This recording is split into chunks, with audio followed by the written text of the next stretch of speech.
دوسری بات یہ کہ آپ نے پہلے باروں کو تباہ کیا. جس طرح آپ افواج پاکستان کے اسپوکس پرسن بن کر آپ افواج پاکستان کو، پاکستان کے سیکیورٹی اداروں کو آپ اپنے سیاست میں گھسیٹتے رہے، ان کا نام استعمال کرتے رہے، ان کو اپنے بچاؤ کے لیے استعمال کرتے رہے. اس سے ان اداروں کو ناقابل تلافی نقصان پہلے پہنچ چکا ہے. اور ایف آئی اے کے سربراہ بھی آپ خود ہی بن بیٹھے. یہ آپ جانتے ہیں کہ بشیر میمن صاحب نے کیا گواہی دی تھی کہ ان کو پرائم منسٹر کے آفس میں بلا کے آپ دھمکا رہے تھے اور آپ ان کو اپنے مخالفین پہ مقدمات بنانے کو کہہ رہے تھے. اسی طرح ایف بی آر کے چیئرمین بھی آپ خود ہی بن جاتے ہیں.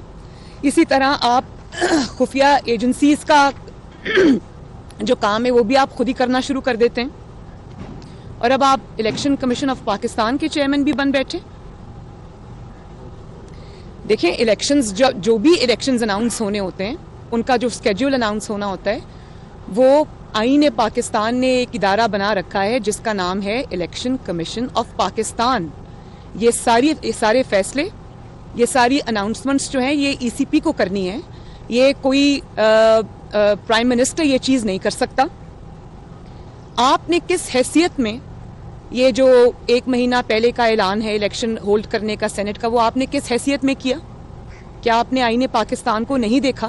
کیا آپ کے جو آپ نے اتنی بڑی فوج ظفر موج رکھی ہوئی ہے اپنے وزراء کی، اپنے مشیران کی، کسی نے آپ کو یہ نہیں بتایا کہ آپ آئین پاکستان کے روز سے یہ اعلانات آپ خود نہیں کر سکتے؟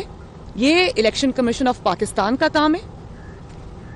یا پھر آپ نے آئین پاکستان کا حلیہ بگاڑنے کا اور اداروں کے حلیہ بگاڑنے کا ٹھیکہ آپ نے اپنے سر لے لیا اور اس کو آپ بڑی بخوبی انجام دے رہے ہیں؟ اور پھر آپ یہ چاہتے ہیں کہ آپ کے من پسند جو طریقہ کار ہے انتخاب کا وہ بھی آپ کو اچانک یاد آ گیا ہے، اس سے آپ سپریم کورٹ کی منظوری لے لیں.